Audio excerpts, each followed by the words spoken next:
Baik, Assalamualaikum warahmatullahi wabarakatuh. Bertemu lagi bersama saya Ayu di mata kuliah Sistem Informasi Manajemen. Nah, kita sekarang sudah berada di pertemuan minggu keempat. Di pertemuan ini, kita akan bahas tentang IT untuk keunggulan kompetitif atau competitive advantage part yang pertama. Nah, keunggulan kompetitif ataupun keunggulan bersaing merupakan kemampuan yang diperoleh melalui karakteristik dan sumber daya suatu perusahaan untuk memiliki kinerja yang lebih tinggi dibandingkan perusahaan lain pada industri atau di pasar yang sama. Nah, teknologi informasi dapat menjadi alat yang sangat efektif untuk mencapai keunggulan kompetitif dalam bisnis. eh, Penerapan strategi-strategi yang dilakukan memerlukan pemahaman yang baik tentang kebutuhan bisnis dan tujuan strategis maupun kemampuan teknologi yang tepat. Nah, selain itu juga integrasi IT dengan strategi bisnis secara menyeluruh akan memastikan bahwa teknologi digunakan sebagai alat untuk mencapai keunggulan yang kompetitif. Oke. Perusahaan dan lingkungannya. Nah, sistem fisik perusahaan adalah sistem lingkaran tertutup, artinya dikendalikan oleh manajemen menggunakan formasi umpan balik untuk meyakinkan bahwa tujuan tersebut tercapai.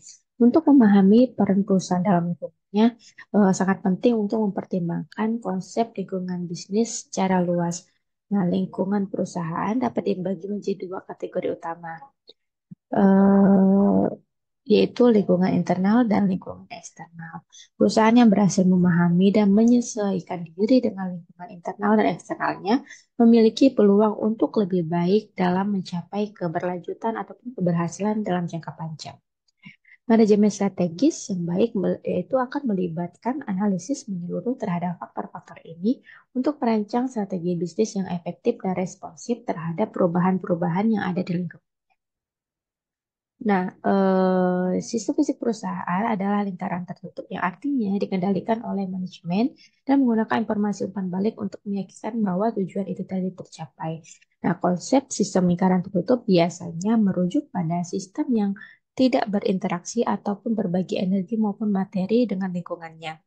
Dalam konteks perusahaan ataupun di dalam organisasi, biasanya istilah ini selalu sepenuhnya relevan dengan perusahaan yang umumnya berinteraksi dengan lingkungannya baik melalui pengadaan sumber daya seperti energi maupun bahan baku, dan dari luar maupun penjualan produk ataupun layanan kepada pasar pasar eksternal. Oke, selanjutnya perusahaan juga merupakan suatu sistem terbuka yang dalam artinya yaitu berhubungan dengan lingkungan sekitarnya. Perusahaan mengambil sumber daya dari lingkungannya, kemudian mengubah sumber daya tersebut untuk menjadi barang ataupun jasa, dan mengembalikan sumber daya yang telah diubah tersebut kepada lingkungannya. Nah, perusahaan itu akan lebih sering dianggap sebagai sistem yang terbuka di mana ada pertukaran energi seperti informasi maupun materi dari lingkungannya. Sistem terbuka ini memungkinkan organisasi untuk beradaptasi dengan perubahan lingkungan dan tetap relevan pada pasar. Biasanya perusahaan itu menerima masukan dari lingkungan seperti adanya bahan baku, tenaga kerja, dan informasi-informasi pasar. Kemudian menghasilkan output seperti produk ataupun layanan yang kemudian dikembalikan ke lingkungannya melalui proses pemasaran ataupun penjualan. Nah, sistem terbuka ini memungkinkan perusahaan untuk belajar dan beradaptasi. Konsep ini mencerminkan bahwa adanya hubungan timbal balik antara perusahaan dan lingkungannya yang dapat mempengaruhi dan dipengaruhi satu sama lain. Oke, berikut adalah 8 elemen lingkungan. Nah, lingkungan perusahaan sendiri terdiri dari berbagai elemen yang mempengaruhi operasi dan keberhasilan dari suatu organisasi maupun perusahaan.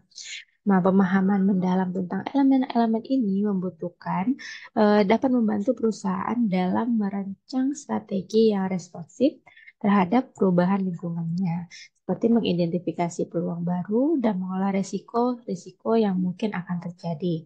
Nah, analisis lingkungan merupakan langkah penting dalam manajemen strategis dan pengambilan keputusan ini. Eh, ada 8 elemen lingkungan, kita bahas satu persatu, mulai dari pemasok ataupun supplier. Nah, pemasok ataupun supplier ini merupakan pihak ataupun perusahaan yang menyediakan barang ataupun jasa kepada perusahaan. Nah, pemasok itu merupakan bagian dari integral dari rantai pasokan suatu bisnis. Biasanya pemasok ini akan menyediakan material, mesin, jasa, dan informasi yang digunakan oleh perusahaan untuk memproduksi barang maupun jasa. Contohnya misalnya seperti pemasok bahan baku. Misalnya yaitu petani menyediakan bahan mentah seperti adanya biji kopi untuk perusahaan kopi. Kemudian juga ada pemasok pelayanan keuangan seperti adanya bank ataupun lembaga keuangan yang menyediakan layanan perbankan, bisa mengajukan kredit ataupun layanan keuangan lainnya. Kemudian yang kedua, pelanggan atau customer merupakan individu atau organisasi yang membeli barang ataupun jasa dari suatu perusahaan. Nah, biasanya pelanggan ini memegang peran penting dalam keberhasilan suatu bisnis karena kepuasan pelanggan sering kali menjadi kunci untuk mempertahankan dan menarik lebih banyak bisnis yang ada. Eh, pelanggan itu bisa dikatakan seperti kita. Kita itu adalah orang yang menggunakan barang atau jasa yang dihasilkan oleh supplier atau pemasok itu tadi. Contohnya seperti pelanggan retail. Pelanggan retail itu merupakan individu atau orang yang berbelanja di toko-toko eceran ataupun pusat perbelanjaan untuk membeli pakaian, elektronik, makanan, dan barang konsumen lainnya. Kemudian juga ada pelanggan layanan keuangan seperti yaitu orang-orang yang menggunakan layanan perbankan dan keuangan seperti membuka rekening di bank, mendapatkan pinjaman ataupun mengakses layanan investasi. Lalu yang ketiga, serikat buruh atau labor unions. Serikat buruh terbesar, serikat buruh itu adalah organisasi bagi tenaga kerja terampil maupun tenaga kerja tidak terampil. Oke, contohnya seperti adanya United Union itu merupakan serikat buruh terbesar di Britania Raya yang merangkul pekerja dari berbagai sektor termasuk seperti manufaktur, jasa, maupun transportasi. Kemudian juga contoh lainnya ada organisasi serikat buruh di Amerika Serikat eh, yang bernama Service Employees International Union, yaitu organisasi serikat buruh di Amerika Serikat yang mewakili pekerja di sektor layanan termasuk seperti perawat, petugas kebersihan, dan pelayan restoran. Lalu yang keempat, masyarakat keuangan atau financial community. Biasanya ini terdiri dari lembaga-lembaga yang mempengaruhi sumber daya uang yang tersedia bagi perusahaan. Biasanya itu bisa merujuk pada berbagai hal tergantung pada konteksnya. Contohnya seperti IMF atau Organisasi Keuangan Internasional. Nah, IMF ini berperan dalam memfasilitasi kerjasama moneter internasional, pertukaran mata uang, dan memberikan bantuan finansial kepada negara-negara yang sedang mengalami krisis ekonomi. Dan juga contoh lainnya itu seperti Bank Dunia.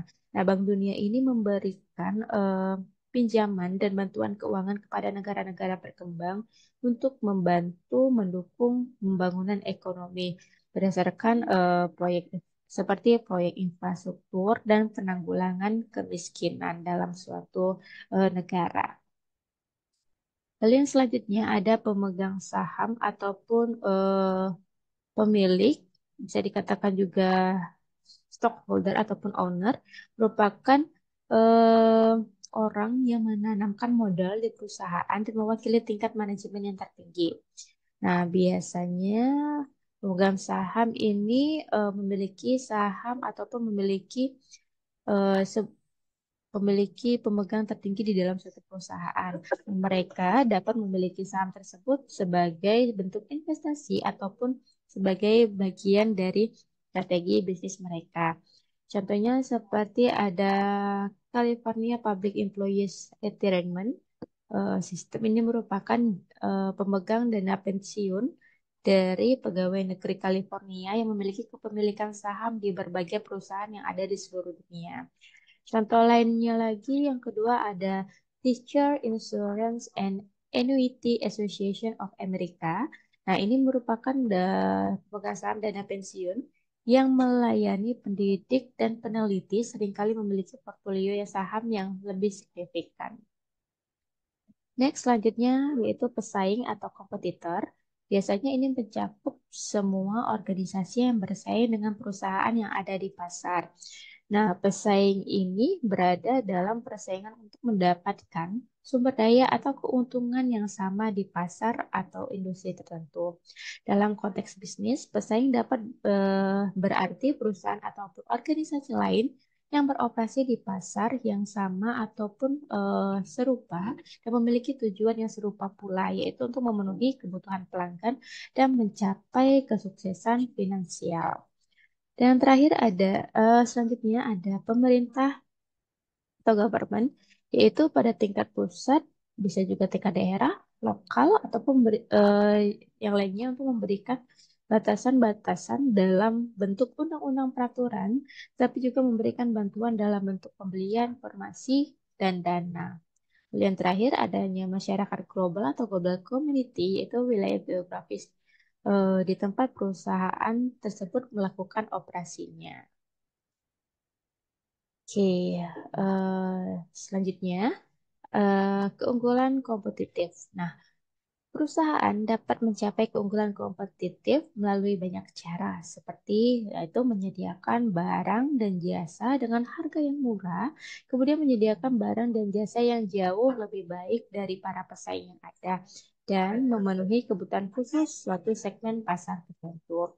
Nah, seperti pada bidang komputer, keunggulan kompetitif itu mengacu pada penggunaan informasi untuk mendapatkan leverage di pasaran. Idenya adalah perusahaan tidak harus mengandalkan komputer sumber daya fisik saat terlibat dalam persaingan. Sebaiknya juga sumber daya konseptual seperti data dan informasi itu dapat digunakan sama baiknya dengan sumber daya fisik yang ada. Oke. Eh, Rantai nilai Porter. Nah, pusat dari teori Porter adalah konsep margin. Margin itu sendiri merupakan nilai produk dan jasa dalam perusahaan, kemudian dikurangi biaya-biayanya. Perusahaan menciptakan nilai dengan melaksanakan aktivitas yang disebut sebagai aktivitas nilai atau value activities. Nah, aktivitas nilai ini terbagi menjadi dua kategori. Yang pertama yaitu aktivitas nilai utama atau primary value activities. Kemudian yang kedua aktivitas nilai pendukung atau support value activities. Oke, kita bahas mulai dari yang pertama yaitu aktivitas nilai utama atau primary value activities. Nah, primary value activities ini adalah aktivitas yang berhubungan dengan produksi dan penawaran nilai yang lebih besar kepada pelanggan daripada yang dilakukan oleh pesaing. Nah, nilai dapat dihasilkan dengan menyerahkan produk dan jasa ke pelanggan serta menyediakan dukungan setelah penjualan atau bisa disebut dengan sebagai layanan jual. Nah, layanan jual merupakan jasa yang ditawarkan oleh produsen kepada konsumennya setelah transaksi penjualan dilakukan sebagai jaminan mutu untuk produk yang ditawarkannya. Oke, yang kedua yaitu aktivitas nilai pendukung atau support value activities. Nah, biasanya aktivitas nilai pendukung ini menyediakan input dan infrastruktur yang memungkinkan aktivitas utama itu berlangsung. Contohnya seperti kelompok riset pemasaran, adanya departemen akuntansi, merupakan contoh organisasional yang melaksanakan aktivitas pendukung.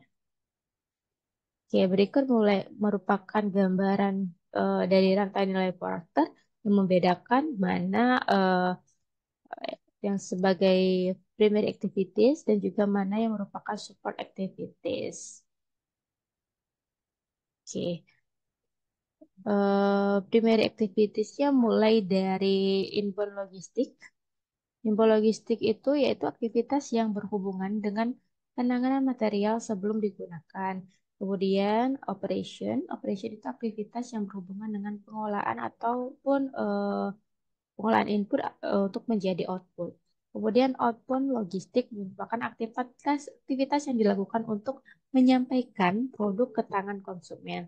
Nah, ada juga marketing dan sales. artinya aktivitas yang berhubungan dengan pengarahan konsumen agar tertarik untuk membeli produk-produk yang dijual itu tadi. Dan yang terakhir ada yang service. Service itu yaitu aktivitas yang mempertahankan atau untuk meningkatkan nilai dari produk yang dijual tadi ya. Nah, sedangkan pada support activities yaitu yang pertama ada procurement. Procurement itu berkaitan dengan proses perolehan input ataupun sumber daya.